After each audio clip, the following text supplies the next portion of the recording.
Sup, though? You got your snacks? Check. Adidas? Check. Cuddle Buddy? Check. Let's go. For a while, I was talking to this girl named Tori, and I really liked her a lot. Things didn't really work out in the end, but while we were talking, we talked like every night. Over the phone usually, sometimes FaceTime. Alright. This was last July. We were in the middle of an extreme heat wave. I was playing FIFA with my friend Carl when my phone started ringing. It was Tori, almost right on time. I had come to expect a call from her every night around 9. So I told Carl that we'd play the second half later, and to keep his console on, I picked up the phone and started chatting with Tori. She lives 20 minutes away from me, and it was a work night. So when she asked me to come over, I told her I wish I could, but I'd be down tomorrow. She told me how her parents had been gone all day, and she didn't know where they were. Her parents were an interesting couple. They weren't neglectful or anything, but they were very unconcerned. Like, they'd let Tori do whatever she wanted, basically, and not really ask her where she was or what she was doing. Plus, Your parents don't care about Tori. Your parents don't care about you. Did you hear what he just said? Go back. She told me how her parents had been gone all day, and she didn't know where they were. Right. Her parents were an interesting couple. They weren't neglectful or anything, but they were very unconcerned. Like, they neglectful. Hold on. They'd let Tori do whatever she wanted, Whatever she wanted? basically, and not really ask her where she was or what. Where she was? That's a clucky. You got cluck ass parents. She was doing. Plus, oh, what's she doing? Come on. There's no love. Straight cluckness. Neglectful. It's almost as if they didn't want to have a daughter. Or any kids. Wow. themselves would go out 3 nights a week to eat or hit bars or comedy clubs or whatever. And it wasn't uncommon that they'd be gone multiple nights in a row. Hell no. This was one of those nights. We were just BSing over the phone, talking about how neither of us wanted to go to school or work the next day, and a bunch of other boring stuff. Then she said she was going to go cook some pasta, and she'd call me when she's done. So during that time, I told Carl to hop back on FIFA, and we resumed our game. By the time the game was over, I was expecting Tori to call back at any moment. She didn't, though. Not for a while, at least. I tried FaceTiming her after a while, and the first call didn't go through. So after 5 minutes, I tried again, and she picked up. She was in her living room walking upstairs. As she picked up, she said she was confused, and I asked why. She said because the front door was open as she went down to the kitchen to make pasta. Your parents don't cluck about, they don't give a cluck about you. They don't. I think this is their way of saying they don't want you. They never did, never will. I know that's the hard truth, but you gotta hear it from me. They don't care about your ass. They left the front door unlocked. They don't care what you doing, where you going, how long you been out, who you with.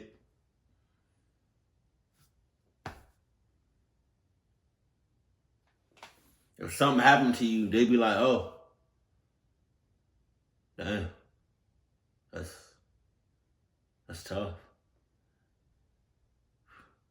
Honey, what you want anything for breakfast or dinner or brunch?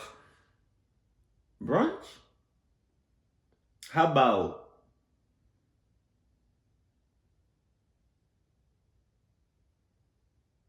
Waffle House for dinner? Oh, Waffle House at night be smack. It be, I don't know if y'all ever had Waffle House. I don't know if y'all know what Waffle House is. It's kind of a southern thing on the eastern part of America. Oh man, but Waffle House be smack. I'm not even gonna hold you on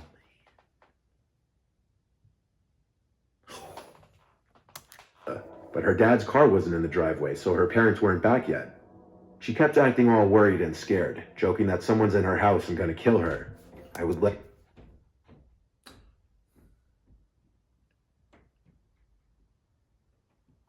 Joking that someone is in your house is gonna kill you.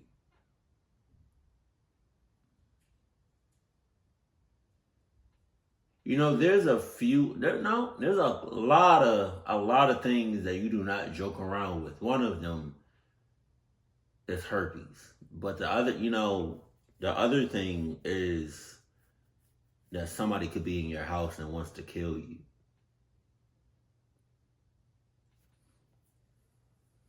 And hemorrhoids.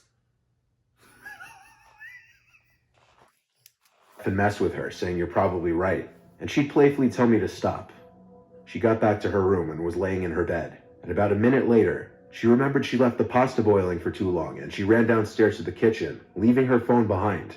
Her phone was left with the screen down and the camera facing the ceiling, so all I saw on the screen was her white ceiling and the colorful moving shapes and patterns from her little light projector. Then I heard Tori yelling angrily from downstairs, probably about her overcooked pasta. But along with that, there was a noise that seemed to come from inside of her room. I kept looking at the screen, curious now. My curiosity turned to horror when I saw a man's face appear in frame. But just for a second, and only like half his face. He looked directly at the camera. I felt as though I made eye contact with him for a second. Then he disappeared again. I didn't know what to do. I didn't know her house phone number, and I couldn't scream for her to run. But with my TV in the background playing the FIFA main menu screen music, he surely knew someone was on the line with her. I was panicking, so without hanging up, I ran to get my house phone and called 911, telling them to get to Tori's address immediately because of a break-in, and that I couldn't talk long given the situation. I brought the phone to my room with me without hanging up and picked up my iPhone again. It was around the same time Tori came rushing back into her room with a bowl of pasta steaming hot. She was still talking in her calm, sweet, innocent voice, apologizing for being gone too long. I didn't know what to do. That man might have been in her room, in her closet, under her bed. Yeah. I wanted to warn her, but I couldn't without the chance of her being attacked. I tried to stall until the police got there, and I had the police still on the phone, listening to my FaceTime call. I heard them. I wish there was a code that you can tell people to haul ass without telling people to haul ass or to run or to kick rocks or to dust them. Like for a situation, especially for a situation like this, like you don't want to tell them to haul ass and then, the intruder just, clucks her up. What would be a good code word that means run or to haul ass? Let me know in the comment section below. 911 operator tell me to somehow get Tori to go outside. I was tasked with a seemingly impossible task without making it obvious. I knew if I tried to warn her in any way, she'd freak out and make it obvious. So I told her calmly, go outside. Carl's outside in his car. He has your backpack. For the record, she left her backpack at my house, and I was pretending Carl was dropping it off. This worked. She got up, albeit slightly confused as to why he was dropping it off, but she put on her slides and went outside. This was when I yelled at her to run next door to her neighbors now, and that someone was in her house. She immediately freaked out and started crying, understandably. She pounded on her neighbor's door, who thank God answered quickly. I drove over there right away after that, and by then police were there and inside the house. Unfortunately, this story didn't have a totally happy ending. That intruder made his escape before police got there, likely wise to the fact that police were coming. We locked all her doors before going to sleep at my place that night. A month later, we stopped talking, because she found a better guy, I guess. You'd think after this, we'd have started dating the next week. That didn't happen. But recently, we've been friendly again, just not the same. But aside from that, it really is so disturbing thinking that he may have been under her bed or in her closet, listening to us. I wish I screenshotted his face when I had the chance. Wait, did he say I wish I screenshotted his face? Because that would have been a scary thing, to see.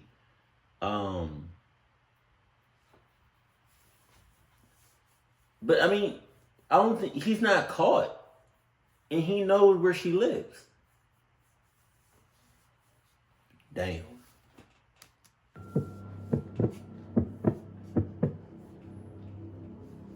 My best friend Casey and I usually go out together on the weekends. We're kind of inseparable most of the time, but there was this one weekend that I had COVID, and so I couldn't go out with her. She went out with our other friends Connie and Rachel. They went to this outdoor beachside bar that I'd wanted to go to but never had been. Connie. So I was obviously very upset and kind of jealous. Connie. Honestly, because of this, I was a little salty and not answering Casey that eagerly. Connie. Or the other two for that matter. Connie? I went about my night watching stupid movies in my bed, sneezing all over the place and generally feeling like death. Eventually I picked up my phone and realized Connie and Rachel had blown up the group chat, asking Casey where she was, and then asking me if Casey had texted me at all. I went to check my text from Casey, but she hadn't sent anything besides her last text that I ignored. So I sent a, "Hey, you okay?" and it delivered. Phone was still on, that's good. The girls told me the last time they saw Casey was when she was with some guy at the bar, and that the next time they went back to where she was, they were gone. I told them to calm down, that she was probably still with the guy, though I would know more than anyone that it wouldn't be like Casey to leave with a guy without saying something, unless she was really, really drunk. I tried FaceTiming her, and someone picked up, but it wasn't Casey. It wasn't anybody, actually. It was just some dark room. Whoever picked it up was clearly hiding off camera. "Hello?" I asked. "Where's Casey?" I asked over and over until the call ended. I started spamming Casey's number, blowing up her phone asking where she is, who has her phone, etc. Then, to my surprise, I was getting a FaceTime call from her number. I picked up, and this time there was a man's whispering voice on the other end. He claimed Casey was fine, that she came home with him and now she was passed out in his bed. I asked him who he was, and he said they met at the bar. I tried to fact check this and asked what bar, and he said the right one. His story seemed to be checking out, but I asked him why he wouldn't show me his face and why he was whispering. He said it's too dark in the room and that Casey was sleeping and he didn't want to wake her up. The first part of that answer made no sense. I told him turn on the light and show me that Casey's okay. There was silence for a second, and then the call ended. I told Connie and Rachel about this, and they were equally concerned. After blowing up Casey's phone some more, the guy answered with an address and said, "We're here, come pick up your friend." The location was some small-looking house 15 minutes away. I told the girls, and by now they left to the outside of the bar so they could talk to me on the phone. They agreed something wasn't right, and that I shouldn't go to that address. I then remembered I had Casey's mom's number buried deep in my phone, so after finding that, I texted, then called her, and she picked up, explaining Casey was in fact home, and had been for half an hour, crying but not explaining what happened. So I FaceTimed Casey's phone one more time, and it answered to the dark room again. I said hello a bunch of times, no response, so I threw out some bait and said I'm on my way. And then the whispering voice replied from somewhere off screen, "Good, don't knock, just come right in." Then I reeled the bait back in and said, "I know you're not with Casey. I'm calling the police on you right now."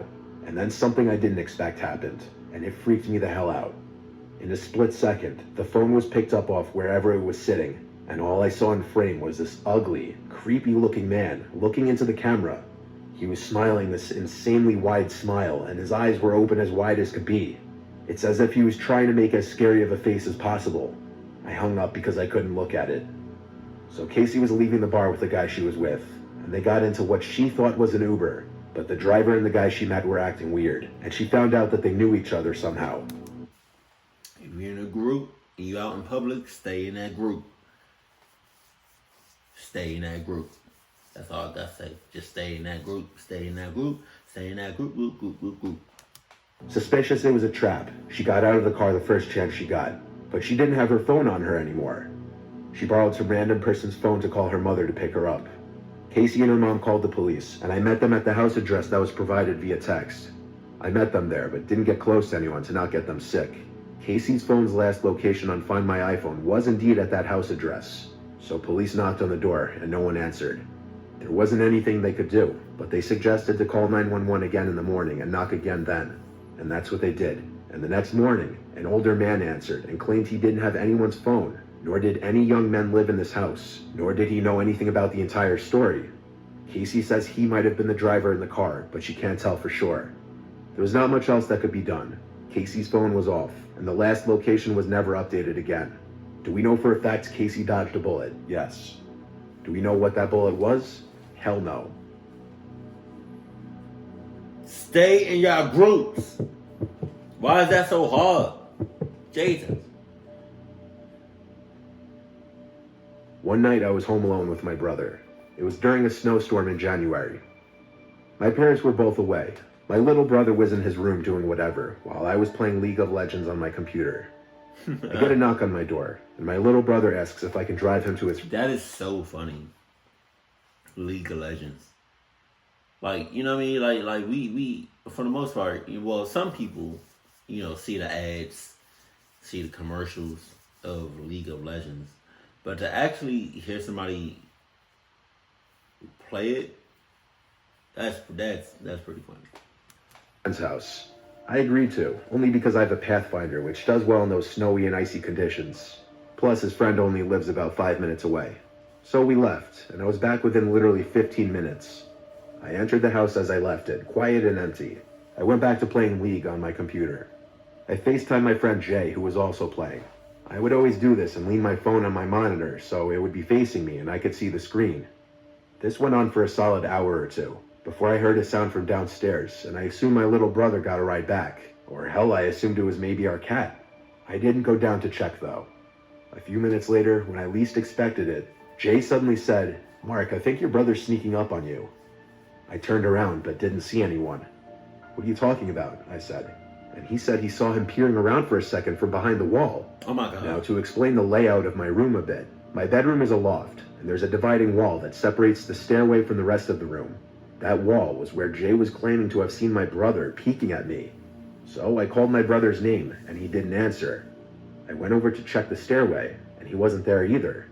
I wasn't sure if Jay was joking around or not at first, so I pressed him, and he kept saying he wasn't lying.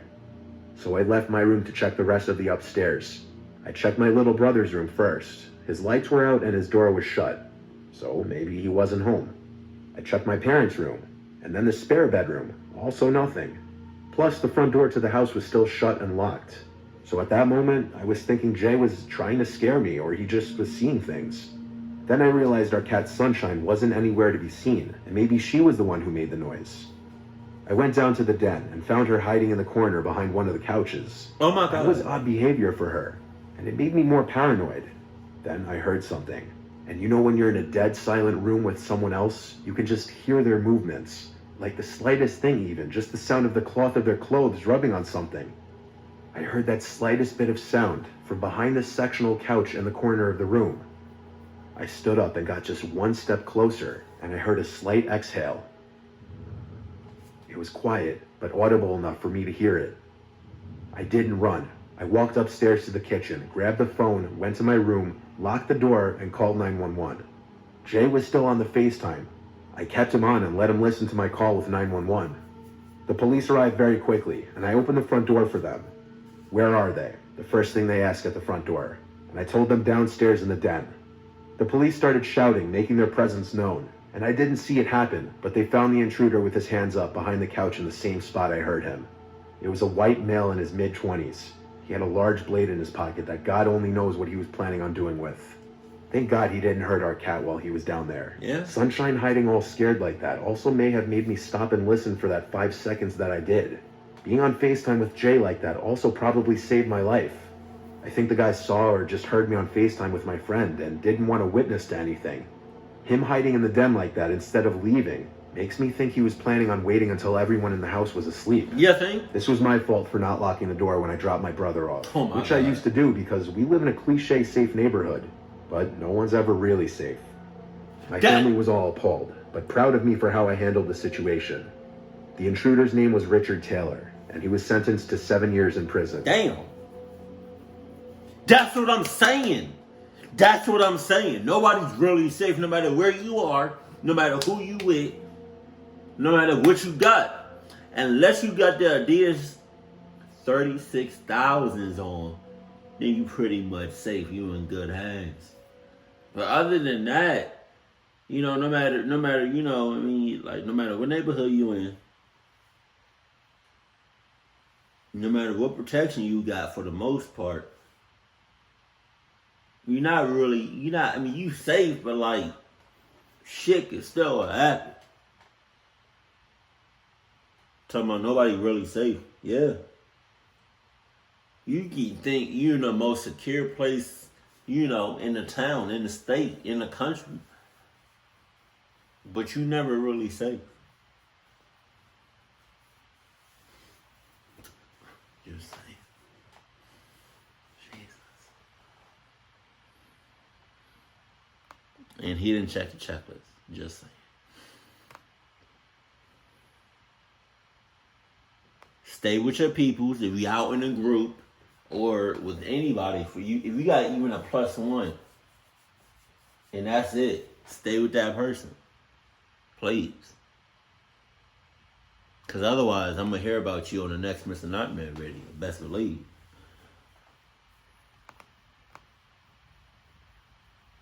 And this one was kind of creepy.